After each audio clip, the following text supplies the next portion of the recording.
हर साल शिखर जी में मेरी एक हाजिरी हो। हर साल शिखर जी में मेरी एक हाजिरी हो। मुझे वहीं रोक लेना जब सांस आखिरी हो। मुझे वहीं रोक लेना जब सांस आखिरी हो। हर साल शिखर जी में मेरी एक हाजिरी हो। मुझे वहीं रोक लेना जब सांस आखिरी हो। मुझे वहीं रोक लेना जब सांस आखिरी हो। हर साल शिखर जी में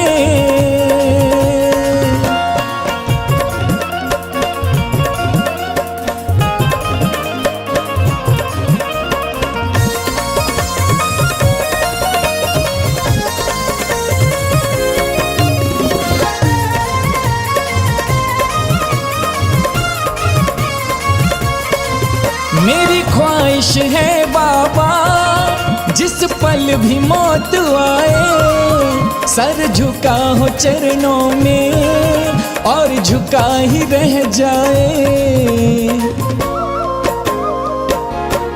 हो मेरी ख्वाहिश है बाबा जिस पल भी मौत आए सर झुका हो चरणों में और झुका ही रह जाए। मेरे भाग्य की जग में ना कोई बराबरी हो। मेरे भाग्य की जग में ना कोई बराबरी हो। मुझे वहीं रोक लेना जब सांस आखिरी हो। मुझे वहीं रोक लेना जब सांस आखिरी हो। हर साल शिखर जी में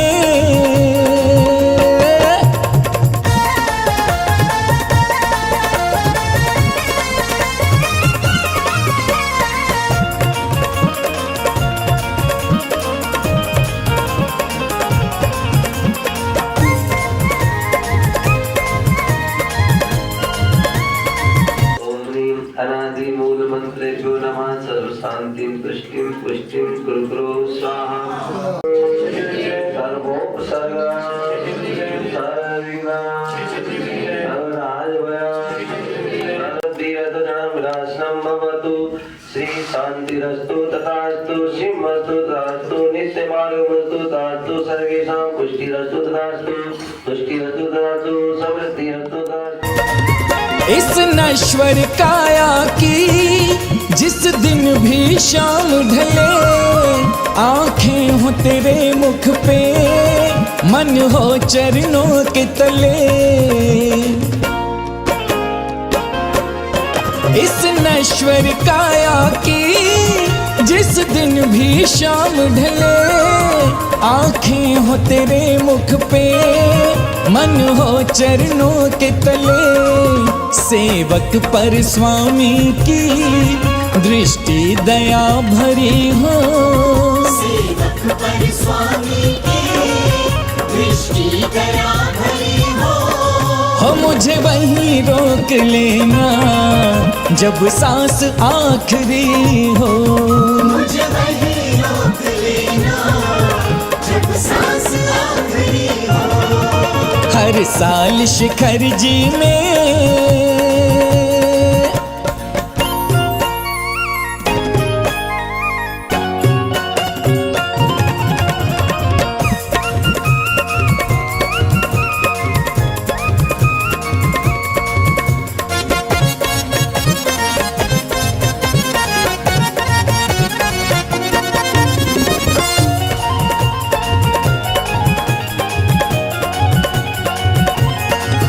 मेरी पूजा प्रार्थना का मुझे इतना फल देना जब तक ना मोक्ष मिले मुझे जैनी कुल देना।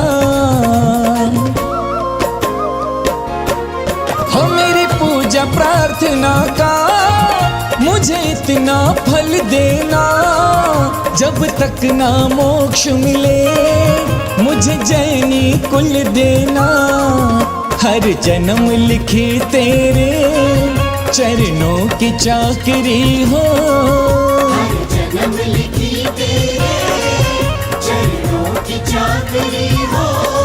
हाँ मुझे वहीं रोक लेना जब सांस आ।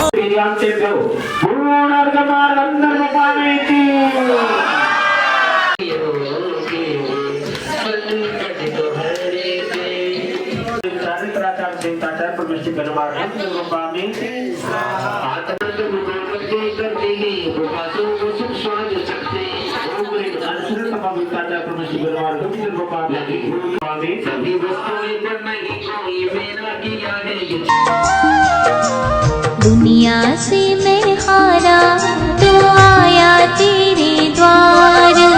दुनिया से मैं हारा तो आया तेरे द्वार। यहाँ से भी जो हारा कहाँ जाऊँ मैं सरकार। दुनिया से मैं हारा तो आया तेरे द्वार। दुनिया से मैं हारा तो आया तेरे द्वार। यहाँ से भी जो हारा कहाँ जाऊँ मैं सरकार। यहाँ से भी जो हारा कहाँ जाऊँ मैं सरकार।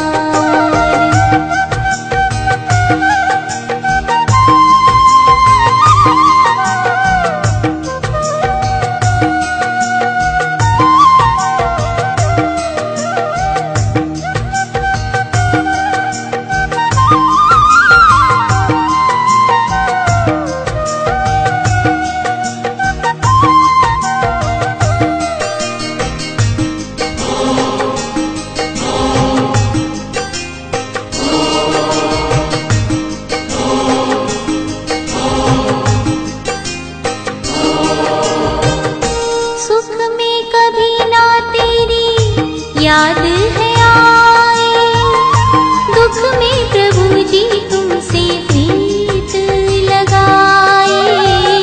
सुख में कभी ना तेरी याद है आए। दुख में प्रभु जी तुमसे प्रीत लगाए। सारा दोष है मेरा मैं करता हूँ स्वीकार। सारा दोष है मेरा मैं करता हूँ स्वीकार। यहाँ से भी जो हारा कहाँ जाऊँ मैं सरकार। यहाँ से भी जो हारा कहाँ जाऊँ मैं सरकार।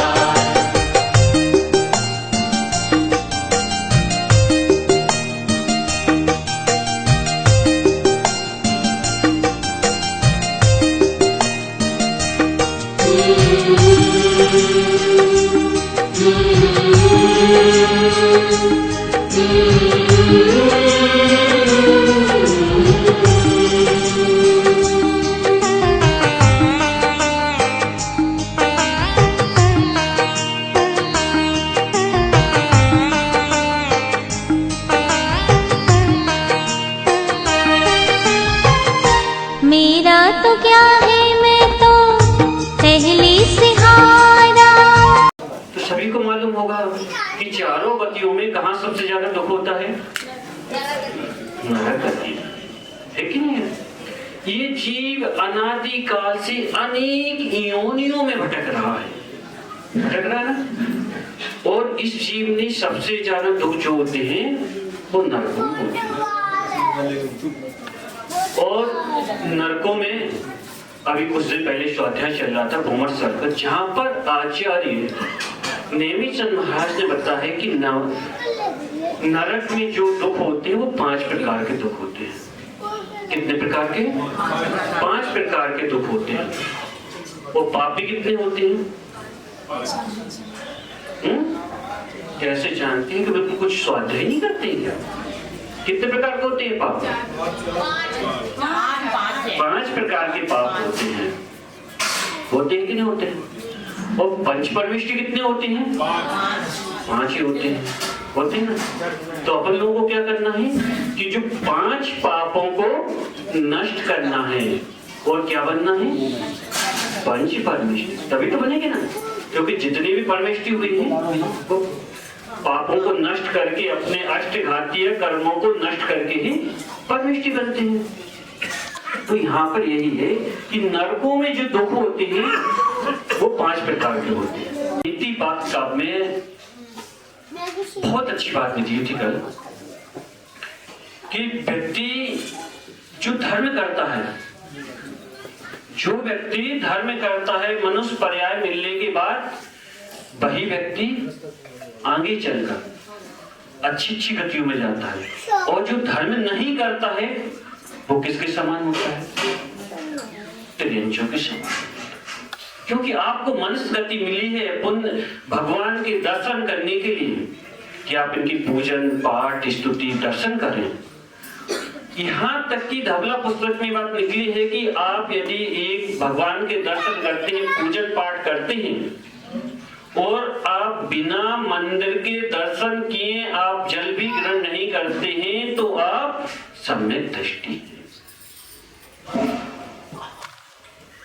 निश्चित से कभी ना कभी वो भव्य जीव है तो निर्माण को भी प्राप्त करेगा। और यदि जो जीव बिना दर्शन किए भी भोजन करते हैं तो वो आप सभी लोग जानते हैं कि जो जैसा करता है उसको फल तो वैसा मिलता ही मिलता है। तो आप अच्छा करेंगे अच्छा फल मिलेगा, तो बुरा करेंगे बुरा फल मिलेगा। जो जैसा आप लोग खेती करते हैं, जो बीज होंगे, गेहूं बोया है तो गेहूं काटेंगे।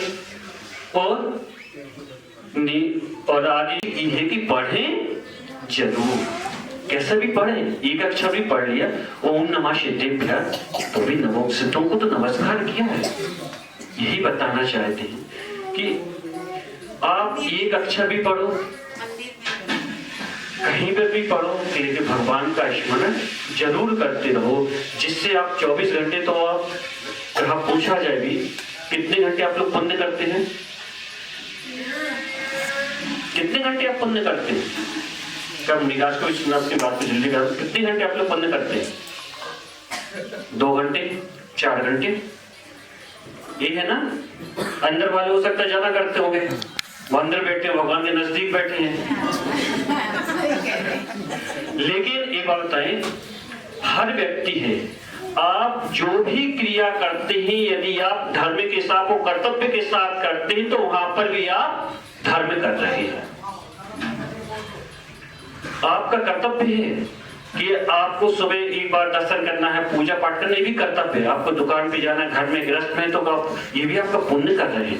आप हर चीज करते हुए आप यहाँ से जा रहे थे, आपने जीवों की रक्षा की है, ये भी आपका कर्तव्य, ये भी आपका पुण्य कर रहे हैं। कर रहे कि नहीं कर रहे? महावीर भगवान ने 5 सूत्र दिए। कौन कौन से दिए?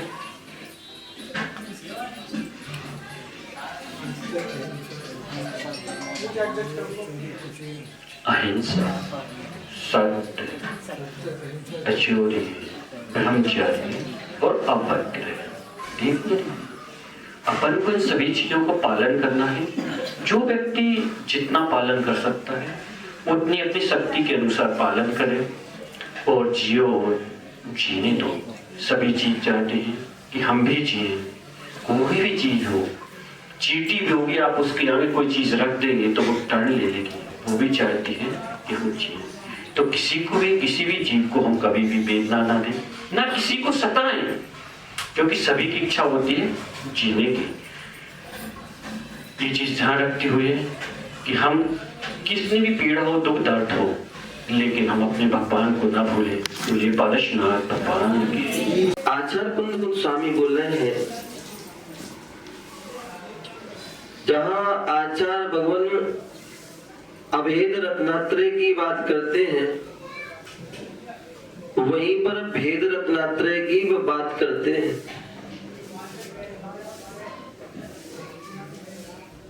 क्योंकि भेद रत्नात्रय जो है वह साधन है, इसके लिए अभेद रत्नात्रय तक पहुंचने के लिए। भेद रत्नात्रय जो है कारण हैं और अभेद रत्नात्रय जो है कार्य है। साधन से साध्य की सिद्धि होती है, कार्य से जो है कारण से कार्य की सिद्धि होती है।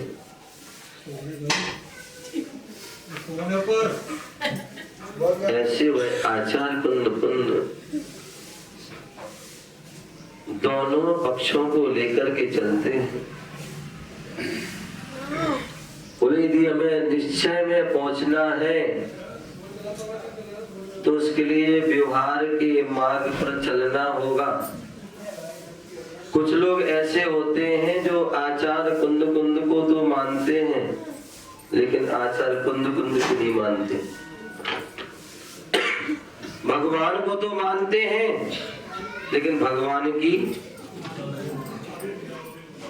नहीं मानते। और ऐसे लोगों का कभी जो है कल्याण नहीं होगा।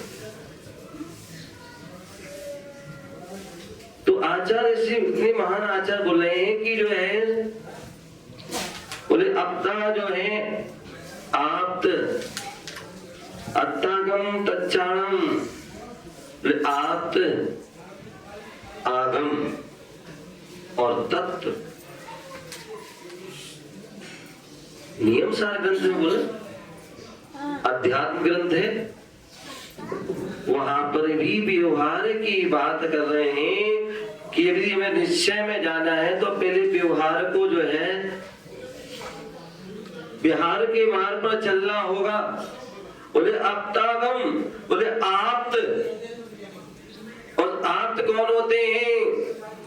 बोले जो सच्चे जो है वीतरागी है, सर्वज्ञ है और हितोपदेशी है, वो ही सच्चे आप्त हैं। यदि जो इनसे रहित है वो सच्चे आप्त तो नहीं है। जो वीतरागी है, जिनके जो है राग द्वेष आदि जो है 18 दोषों से रहित है, यदि एक भी दोष होगा तो वह सच्चे आप्त नहीं हो सकते, सच्चे परमात्मा नहीं हो सकते। 18 दोष रहित होना चाहिए। जैसे कहते ना, आप लोग मार्केट में जाते हैं, बाजार में जाते हैं ना, हैं? सोना लेने जाते हो, क्या लेने जाते हो? सोना, गोल्ड। और गोल्ड लेने जाते हो तो क्या देखते हो उसको? हाँ, बोले कैरेट देखते हैं कितना?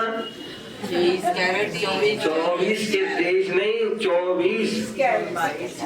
अगर 23 होगा तो भी नहीं लोगे, वो भी शुद्ध नहीं है, अभी उसकी कीमत नहीं है। 24 होना चाहिए, 24 कैरेट। और 24 कैरेट कब होता है? जब उसके 16 ताव दिए जाते हैं। कितनी? 16 बार उनको तपाया जाता है, तब जाके वह 24 कैरेट का होता है, तभी वह शुद्ध होता है, तभी उसकी कीमत होती है। कितनी कीमत? वाह, ये तो पता है सब। 1 तोला 65 का है, लेकिन फिर भी इतना महंगा है, फिर भी लेते हैं क्योंकि शुद्ध। तो उसी तो वो कह देगा, यदि 1 ताव भी कम होगा तो वो शुद्ध नहीं होगा। उसी प्रकार जो है जो सच्चे आप्त होते हैं, सच्चे परमात्मा होते हैं, यदि वो 18 दोषों से रहते हैं तभी वो सच्चे आप्त हैं। जब तीर्थंकर जैसे महापुरुष भी क्यों ना हो, उन्हें भी सच्चे आप्त बनना है तो उनको भी वह 18 दोषों से रहते, ऐसे वह सच्चे आप्त। और उन आप्त के द्वारा कहा गया है, आप्त के द्वारा जो कहा गया है वह आगम है। वह क्या है? आगम, आगम, जो आप्त के द्वारा कहा गया है। गणधर के द्वारा जो गांव से गणधर मन गूंथा गया, और मां से मुनि जो है लिपिबद्ध। ऐसे वह जो है आगम। और तीसरा सत तत्व। क्या तत्व? जो 7 तत्व होते हैं। कितने? 7 तत्व होते हैं। कौन कौन से होते हैं पता है? हैं? हाँ जोर से बोलो। अरे एक सारे विद्वान यहीं बैठे इसी से अंदर वाले।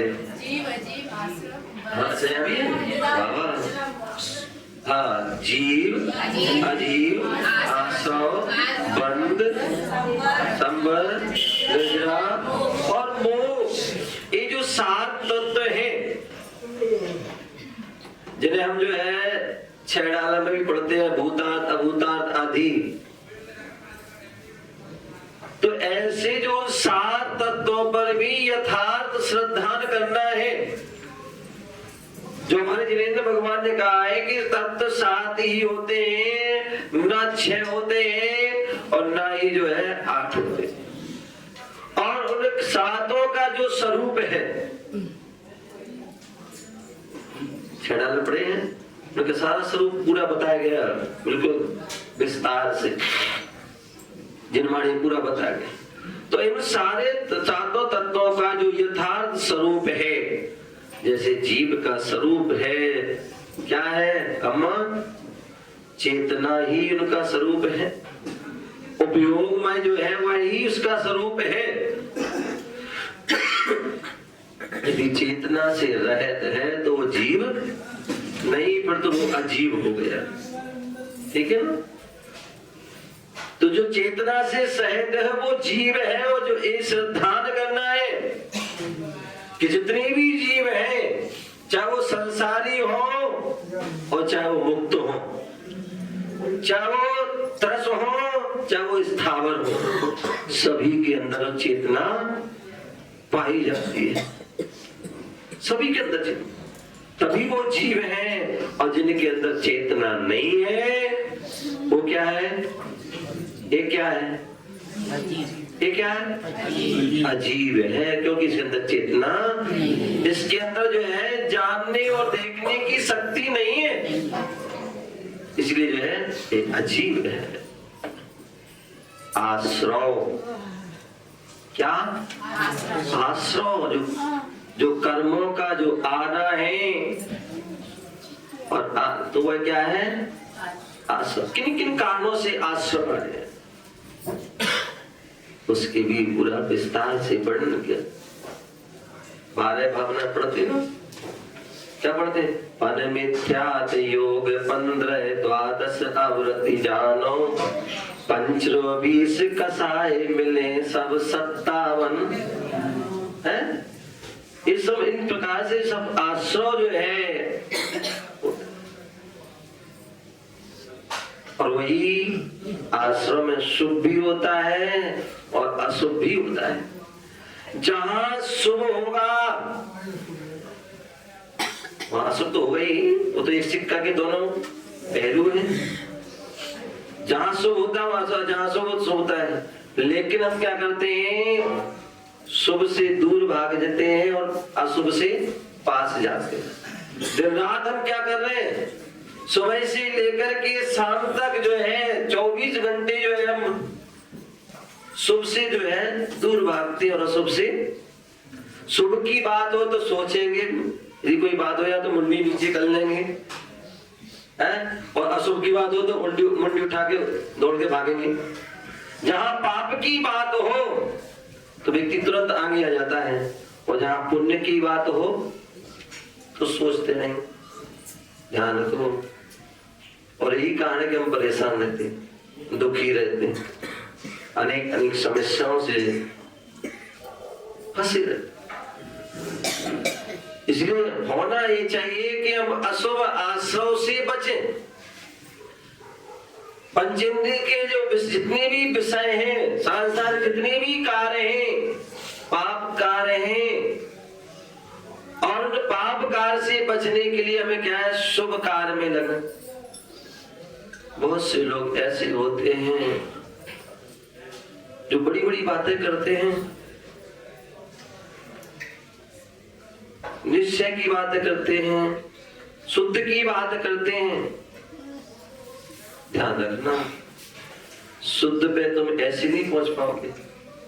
शुद्ध पे पहुंचने के लिए आपके लिए जो है क्रम से सीढ़ी चढ़ना पड़ेगा। अक्रम से करोगे तो मुंह केवल गिर जाओगे। सीढ़ी चढ़ते हैं, यदि हम एक साथ 4 सीढ़ी चढ़ना चाहें, चढ़ोगी क्या? गिर जाओगी, चोट लग जाएगी। और 1 2 3 क्रम से चढ़ोगे तो पूरी मंजिल तक पहुंच जाओगे। तो बोले अशुभ से बचना है तो पहले शुभ में लगिए। किसमें कीजिए? शुभ में लगिए। और जब शुभ में लग जाओगे तो शुद्ध में अपने आप पहुंच जाओगे। बिना शुभ में लगे जो है शुद्ध में पहुंचने वाले नहीं। हम अनादिकाल से अशुभ में लगे हुए, तो शुभ में लगे। ये भगवान के दर्शन करना, भगवान की जो है पूजन करना, बहुत से लोग इसको हे कहते हैं। हे है, अभी सारे पाप कर रहे हैं, घर में सारा आरंभ सारंभ कर रहे हैं, और फिर भी कहते पूजा करना तो हे है, दान करना तो हे है। एक उनकी अज्ञानता है। ध्यान रखिए, पूजा हे कब है? वो कैटेगरी कौन सी है? जब हम मुनि अवस्था को धारण कर लेते हैं और निर्विकल्प ध्यान में जो है लीन हो जाते हैं, जहां पर अभेद रत्नात्रय की दशा है, ऐसे उस स्थान पर जो है क्या होता है, फिर वह जो शुभ क्रियाएं हे हो जाती है। लेकिन अभी हम तो गृहस्थी में फंसे हुए हैं, सब अनेक प्रकार के पाप क्रियाएं कर रहे हैं, आरंभ क्रिया कर रहे हैं, विषय भोगों में फंसे हुए हैं। क्या खा रहे हैं, क्या पी रहे हैं, क्या कुछ भी विवेक नहीं है। और फिर भी हम कहेंगे हम जो है हम तो सुनते हैं। नहीं, ये भूल है, और भूल ही हमें जो है जन्मों के कूल प्रदान करती है, दुख प्राप्त करती है। तो इसलिए जो है आश्रव शुभ आश्रव है, भगवान के दर्शन आदि करते। जब चिंत्यो तब सहस बल, लखा गमना होए, कोटा कोटि पल, तब मिले जब प्रभु दर्शे। बोले यदि हम जो है भगवान के दर्शन के जो है हमारे भाव आ गए, मन में चिंतन कर लिया, केवल सच्चे मन से हमने चिंतन करे, श्रद्धा से, तो सहस्र बल 1000 उपवास का लखा गमना होए, और मंदिर के लिए हम निकल जाते हैं। केवल निकले भी, पहुंचे नहीं है, दर्शन नहीं के, लखा गमन, लाख उपवास का सफल। और यही कारण है कि हम महावीर अष्टक में पढ़ते हैं, यदर्चा भावी नप्त्रमुदित मनादर दुर्य, क्षणादासी स्वर्गी गुण गण समृद्धा सुख लभन्ते सद भक्ता, शिव सुख समाजम की मुद्दा। महावीर स्वामी तो वहां बता, यदर्चा भावी ने बोले एक मेढक का जीव, छोटा सा जीव, त्रियंच जो जीव है, वह भगवान की दर्शन के लिए जा रहा था, भगवान की पूजा के लिए जा रहा था, भाव से जा रहा था, और खाली हाथ नहीं जा रहा था। आप लोग तो खाली आ जाता है, तो पहली बात तो भाव से आते नहीं, जबरदस्ती में बेमन से महाराज ने नियम दिला दिया, या मम्मी पापा जी किसी ने भेद डांट के फटकारा भेज दिया, चले गए, तो बेमन से। बोले नहीं, भावे ने भाव से आइए, प्रमोदित होके खुश होके आइए। ऐसा लगता है जैसे पता नहीं कितने लोगों से कल लगे आए हैं। प्रमोदित प्रमोदित मना दूर, जैसे वह मेढक प्रमोदित होके जा रहा था, भगवान के भाव से जा, दर्शन के भाव से जा रहा था, और दर्शन भी नहीं कर पाए उसने, और रास्ते में ही पैर में हाथी के पैर के नीचे आ गया, मृत्यु हो गई। लेकिन भाव किसके थे? किसके थे? भगवान के दर्शन के भाव थे, और उसका प्रभाव क्या हुआ? क्षणादासी स्वर्गी। क्या हो गया? क्षण भर में वह देव प्रजा को प्राप्त हुआ, रिद्धि सिद्धि संपन्न हो गया। जब एक मेढक भगवान के भाव से दर्शन जा रहा है तो उसको फल मिल जाता है। तो हम तो क्या है? लवंते क्या है? क्या हो? बोलो। कम वक्त, कोई कम वक्त समय नहीं है हमारे पास। क्या समय नहीं है हमारे पास, इसलिए हम कम वक्त हैं। बोले कम वक्त व्यक्ति का जो है, जिसके पास समय नहीं है तो उसका कल्याण नहीं हो सकता है। जो सद्भक्त है, क्या है? जो सद्भक्त है उसका ही कल्याण होता है, उसको ही जीवन में उपलब्धि की प्राप्ति होती है। तो हम सद्भक्त बनिए। आप मंदिर में बैठे हैं, आज मंदिर में बैठे हैं, पूजा के भाव से बैठे हुए हैं, तो निश्चित सद्भक्त हैं। क्या है? वो बात अलग है जो है आए सारे काम करके यार फ्री होके, आप कोई टेंशन फ्री, कोई बात नहीं, आए, ये भी बहुत अच्छी बात है। तो इसलिए आप यहाँ बैठे तो आप इसलिए निश्चित ही सद्भक्त हैं। कोई आकुल व्याकुल परिणाम तो नहीं है? कोई टेंशन हो, घर जाकर रोटी बनाना है, झाड़ू पोछा लगाना है, ये करना हो, है कोई नहीं है ना? बहुत अच्छे। तो इसलिए आप क्या है? सद्भक्त। लवंते सद्भक्त। और जो सद्भक्त होता है वो भगवान की भक्ति करता है तो वो क्या होता है? सच्चा सम्यक दृष्टि हो जाता है। क्या? सम्यक दृष्टि हो जाता है। वही जो है सच्चा भक्त हो जाता है। भक्त ही भगवान बनता है। कौन? जो भक्त होता है, जो भक्ति करता है, वही भगवान है। कुछ ऐसे होते हैं कहते हैं हम भक्त नहीं भगवान बनेंगे। क्या? बोले भक्त नहीं हम भगवान बनेंगे। ध्यान रखना, वो कभी भी भागते ही रहेंगे, भटकते ही रहेंगे। तो भक्त बनेंगे तभी हम भगवान बन सकते हैं। जब भक्ति करेंगे तभी कर्म। भक्ति जो है, बोले आचार्य भगवान जो है जो अपने पुष्पदंत भूतबली षटखंड आगम ग्रंथ आदि में कहते हैं कि भक्ति ही जो है हमारे कर्मों को क्षय करने में एकमात्र, निरत्ति आदि निकांक्षित आदि ऐसे कर्म होते हैं जो कहीं नहीं करते हैं, केवल देव सास गुरु की भक्ति से ही करते हैं। तो ऐसे वह जो है देव सास की जो भक्ति करता है, जो श्रद्धा करता है, वही जो है क्या? भक्ति भी करो तो सोच समझ के, ऐसे नहीं अंधभक्ति व्यक्ति कहीं पर भी कुछ भी करना प्रारंभ कर देता है।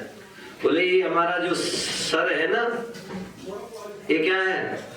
ये जो श्रीफल है, कौन है? श्रीफल, बाजार का वो वाला नहीं, नारियल, वो नहीं, नारियल। ये जो है श्रीफल है, श्रद्धा का श्रीफल है। और श्रद्धा का जो श्रीफल होता है वो सच्चे देव, सच्चे सास, सच्चे गुरुओं के चरणों में ही चढ़ता है और वही सद्भक्त होता है। और ऐसा वह सच्चे देव कौन बताए? जो आप सच्चे आप थे, सच्चे देव वही है, सच्चे परमात्मा वही है, जो वीतरागी है, दोषों से रहित है, जो सर्वज्ञ है, जो सर्व के ज्ञाता है, पूरे जो ज्ञान के ज्ञान में पूरा विश्व के चराचर पदार्थ झलकते हैं। ऐसे वह सर्वज्ञ हितोपदेशी जो उपदेश देते हैं, वो क्या देते हैं? हित का जो उपदेश देते हैं वह हितोपदेशी है। तो ऐसे वही सच्चे आत्मा है, सच्चे परमात्मा है और उनके द्वारा जो कहा गया वही जो है आगम है और वही जो है उनके तत्व है। ऐसे उन पर जो श्रद्धा करता है वही सच्चे सम्यक दृष्टि होता है। और जो सम्यक, जो व्यवहार सम्यक दृष्टि कौन सा है? वो व्यवहार सम्यक दृष्टि है। और जहाँ जब व्यवहार सम्यक दृष्टि हो जाता, जहाँ व्यवहार सम्यक ज्ञानी हो जाता है, जहाँ देव साधु बस श्रद्धा हो गया तो सम्यक दृष्टि हो। और जब सम्यक दृष्टि हो गया तो जो ज्ञान है वो सम्यक ज्ञान। क्योंकि कहते जीव जो होता है वो ज्ञान से भी सहित है, बिना ज्ञान के जीव नहीं हो सकता। लेकिन जब तक सम्यक दर्शन नहीं होता है वो तब तक वो ज्ञान जो है मिथ्या ज्ञान होता है। लेकिन सम्यक दर्शन होने पर जो ज्ञान हो क्या हो जाता है? सम्यक ज्ञान। आपने सुना होगा भगवान महावीर स्वामी का जब सम्मोषण लगा तो 66 दिन तक दिव्य ध्वनि नहीं खिली। क्यों? क्योंकि उस वाणी को झेलने वाले जो है विशेष गणधर की आवश्यकता थी। और जब गणधर गौतम इंद्रभूति गौतम गणधर जो ब्राह्मण थे, बहुत बड़े विद्वान थे, लेकिन मिथ्या तेज भी जो है उनका ज्ञान अज्ञान ही था, मिथ्या ज्ञान था। लेकिन जैसे ही सम्मोषण में आए तो सम्यक दर्शन हो गए। मान स्तंभ के दर्शन करके मान जो है गलित हो गया और सम्यक दृष्टि हो गई और सम्यक ज्ञानी हो गए। और जहाँ सम्यक ज्ञान हुआ वहां क्या होता है? हित अहित पर्याप्त जो अहित अहित परिहार ही सम्यक ज्ञान। आचार्य माणिक चंद जो है हुए, जिन्होंने परीक्षा मुख्य सूत्र में कहा कि जो है सम्यक ज्ञान क्या है? जहाँ हित अहित आदि का जो है ज्ञान हो और उसका परिहार हो सके, वही सम्यक ज्ञान।